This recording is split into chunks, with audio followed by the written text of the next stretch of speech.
Is it recording? It is recording, but you can't hear me well. That's alright, because there's too much echo in this room, and I'm going to do this. And now, you hear me a lot better, and I don't have to speak as loud. And guess what? Everything sounds awesome. Is it too zoomed out? I'm used to having my face, like, right up in the camera. You know what? I'm just gonna flip the screen so I don't have to worry about it. Welcome everyone to another Q&A video. Due to popular demand, we're doing this again. So let's just get right into it. Number 1. First question is by a guy who really wanted me to answer his question. Chris. Oh boy. Amon. Chris asks, if you could at any one time you liked, punch anyone or anything, who that has ever existed in any kind of universe, real, imaginary, or other, what would you punch and how ripped would you get before punching them it? Okay, Chris, so here's the thing, right? Like, I don't know what an other universe is. How? What?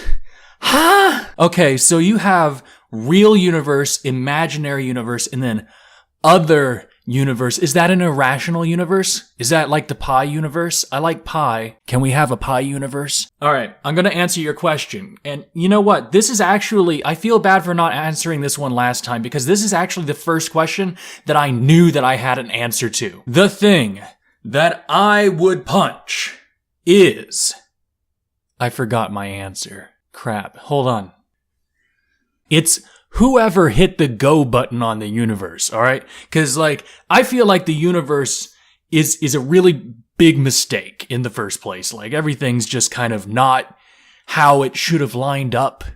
So I feel like, you know, if I could punch anything, anywhere, anything, imaginary, real, whatever, it would be whoever or whatever started the universe. And I would get One Punch Man ripped for that.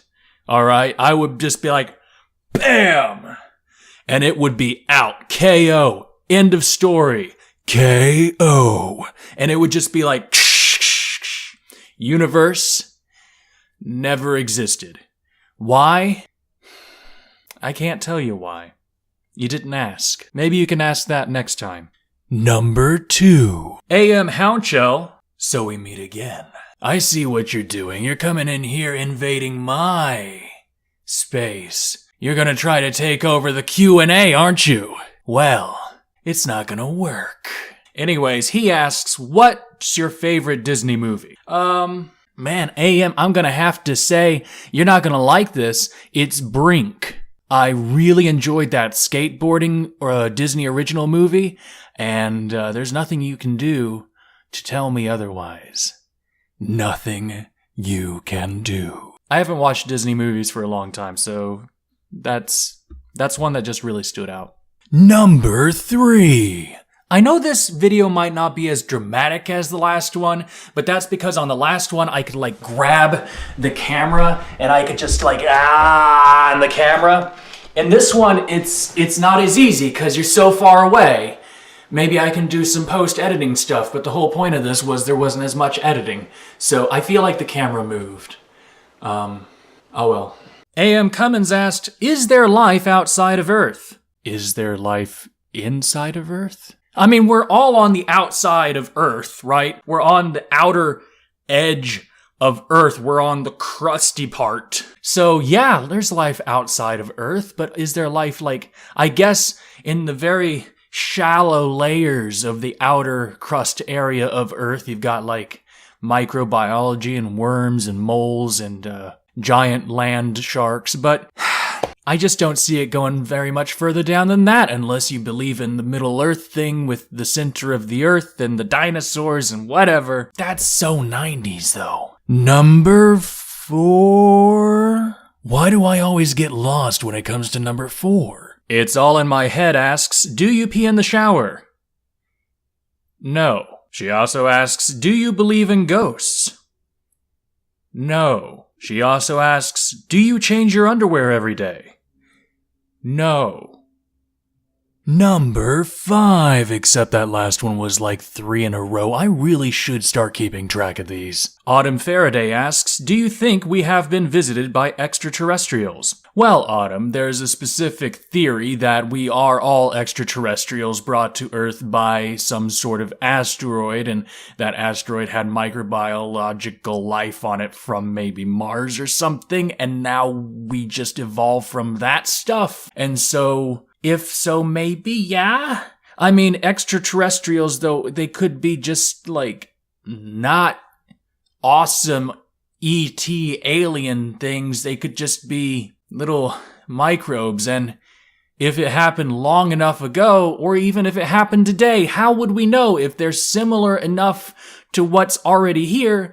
How would we know it was from space? Lot of hard questions. Number 6. Jeanette Editor asks, what does purple smell like? Well, I'll tell you, Jeanette, it smells like cabbage. And you can find that out in my new book coming out next month, or I really hope it's next month. The War of Food, in which a lot of cabbage is smoked. There's a lot of cabbage, and that is not a euphemism. It's purple cabbage. It's a weird book. Elizabeth Marrow, I don't know how to pronounce these names. I could look it up, but I'm not. It would probably still be wrong even if I looked it up. In the ultimate battle between good and evil, what team would you want to be on? Well, Elizabeth, that actually begs another question. Would I know? Would I be capable, as my present self, of knowing the difference?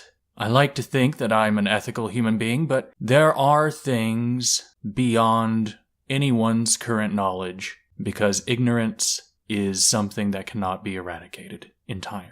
Well, that was a downer.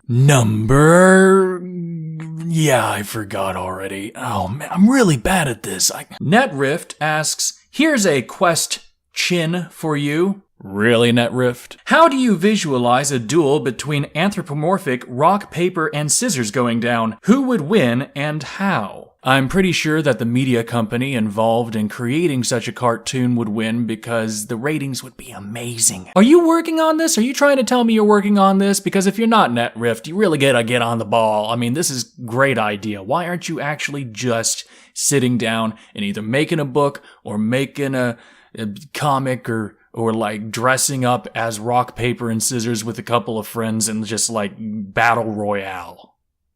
Why not? The last one for the day.